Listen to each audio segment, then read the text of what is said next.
Hey loves, welcome back to my channel. If you are new here, my name is Faith, and today guys I'll be checking out Candace Owens as she shares the story of how things changed for her and how she became a conservative. And you guys, I'm super excited as always. If you're yet to subscribe to this channel, please consider subscribing, give this video a massive thumbs up, comment, share, and all that good stuff. And without much ado, let's see what this video is all about.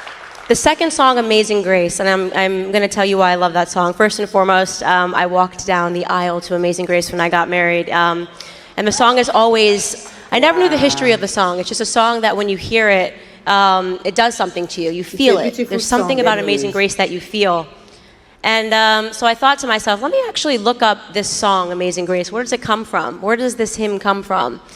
The story of Amazing Grace is it was written by a man named John Newton. He was a British man, and he didn't grow up with any theological basis. He had no religious convictions in his youth. He was sent to the Royal Navy. He was forced to go there in that time. And after a few years, he switched lifestyles and he joined the African slave trade. He used his ship and his vessel to transport slaves from Africa. Wow. And in 1748, there was a storm at sea off the coast of Ireland, which he did not think he was going to survive. And he reached out and he said, God, please have mercy on me. Have mercy on me. And he survived. 6 years later, he gave up seafaring altogether. And he decided to dedicate his life to Christian theological studies. And he was ordained in the Church of England. And he began writing hymns, and he wrote Amazing Grace. He actually wrote it as a song that was supposed to go with the New Year's Day sermon. And the song actually didn't pick up in Britain. It didn't pick up. It never became popular until years later. It did pick up in America. It picked up in America in the South when there was a revival of Protestant religion in the South. And it also picked up amongst the slaves. Suddenly, the slaves began singing this hymn as they would work. Amazing Grace, how sweet the sound that saved a wretch like me.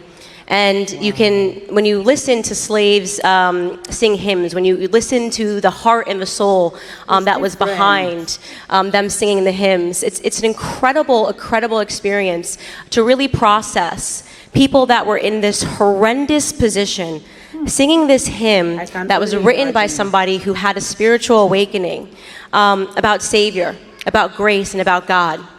And I think the reason that the song means so much to me, and I think to every single person, why you instantly want to sing along, is because we're all the wretched, right? That saved a wretch like me. That is exactly how I feel, the blessing that I feel every single day, that I get to stand on stage and I get to have not just a second chance, a third chance, a fourth chance, a fifth chance, because I was a wretch, right? I made terrible decisions when I was young. King Face talked about the decisions he made when he was young. Brandon talked about him being arrested. Brandon Tatum, right? All of us led these paths. We're down these paths that were so meaningless and so harmful and so hateful. And then we were saved. I was saved simply by conservative principles, right? That is the chance that God gave me. Conservative principles. Go back to your root. Figure out who you are, right? And I realized that while I was living my life liberal, while I was going around thinking that I was free because I was following no rules, right? Liberalism and leftism. There are no rules in life. You should do and say and be whatever you want to be and not be respectful to other people. Don't acknowledge truths. You can live in lies, because you can lie and lie and lie. That's a form of freedom. And I lived that way. I lived that way for 20-some years until that thing that was supposed to feel like freedom started to feel like bondage. Wow. I realized nothing in my life was real. Nothing that I had was tangible or real. Not my relationships, not my friendships. Nothing was real because we were all building ourselves upon a lie, a foundational lie. Wow. When I lost my grandmother in 2013, that was the beginning of a turning point for me. My grandmother was really the only mother that I knew, and she raised all of us in the way that grandparents are able to raise, it seems like, everyone in the family, cousins, brothers, sisters. We all felt that we were raised by my grandmother and my grandfather. And when my grandmother was taken into the hospital in 2013, they thought she'd be out in 48 hours. But I got on a plane anyway, and I went down to Fayetteville, North Carolina, to see her. And I had this big expensive bag. I had just started working in private equity. And as soon as I got a check, even though I was some $100,000 in student loan debt, I went and bought a fancy bag so I could fit in and look cool. And my grandmother, she must have known that she wasn't going to make it out of the hospital, because she took time to speak to me and each of my siblings and all of my cousins individually. And the last word she said to me, the first thing she said to me was, "Candace, you need to forgive your mother." It's random. We weren't talking about my mother. We weren't talking about my upbringing. I had a tough one. And then she said, "I worry about you. I worry about you in New York City. I worry about you because you're losing yourself." And I laughed it off, and I said, "Grandma, it's fine." I got on a plane. In 24 hours, she was dead. So it was it was a moment for me, because I suddenly started thinking about my grandmother and reflecting upon the upbringing and reflecting upon the ways that they had raised me, the things that I had run from. Growing up in my grandfather's home, there were nothing but rules. We had to be sitting around the table, reading the Bible before we head to school. He would ask us questions. He would not serve us a plate in the morning. He would ignore us if we didn't say good morning. It was just a sign of respect.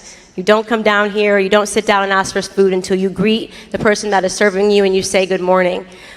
He ran a tight ship, and that ship was filled with love, a lot of rules, but more love. Wow. And it shaped me and my sisters when we were young. He planted the seeds of conservatism that I would be able to harvest later. My grandmother and my grandfather believed in the family structure. My grandmother grew up in Tortola, British Virgin Island. She had a lot of issues health-wise, and because she was considered crippled, because she walked a little funny, she was treated horribly, had a horrible upbringing, a horrible life. My grandfather grew up in a segregated South, so he had to work from the time he was 5 years old, laying out tobacco to dry in Fayetteville, North Carolina. Picking cotton in Fayetteville, North Carolina. 5 years old. Wrap your head around that. 5 years old, getting up before the crack of dawn. Otherwise, the Carolina sun is too hot. So you have to get up and you have to do man work, right? At 5 a.m. in the morning, crack of dawn. And my grandfather did it. He never complained. And what was remarkable is never once in our household when he would share the stories of his upbringing, never once when my grandmother would share the stories of their upbringing did they ever complain. It was just what happened. My grandfather, despite surviving attacks from the Ku Klux Klan, never once in our household said a bad word about white people. It never happened, right? My grandfather would just say it was a different time. In fact, regarding the Ku Klux Klan, he talks about that story with such tremendous pride. He says, the KKK would come around and spray bullets in our home, and my daddy would grab the shotgun and shoot back at them boys, right? Boys, calling these terrorists boys, right? That strength, that victor mentality that my grandparents had, never complaining. It's so special. It's so special. It's the same victor mentality when you look just a few generations ago. And you look at the boys whose average age was 22 years old that left their home country to go land on the beaches of Normandy, right?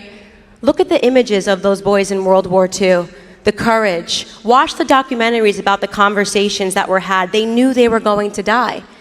They were 20 years old, people that were 18, flying and doing all of these things, pilots that knew they didn't have fuel, that were flying towards Midway, and knew that if they made a decision to turn around, they weren't going to make it back. The courage, the strength, the way that these people fought and the way that these people lived, the principles that they had, the values that they had, those are the things that made America great, that made America unique. Wow, you guys. I give it up for Candace Owens. She is so intelligent and very well spoken.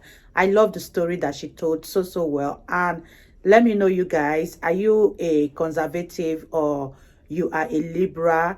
And one thing I have to add here is that it's always good to have a life of value. It's always good to have principle in one's life, because if you don't have these things, you are going to live a reckless life that will amount to nothing at the end of the day, and definitely you're gonna regret it. So let me know your thoughts on this one. Candace Owen really said what I needed to hear, and she nailed every point. Oh my gosh, this was so good, and I really had fun reacting to this video. It was so beautiful, so impactful, and this is me officially signing out. I'll see you guys in the next one. Bye guys.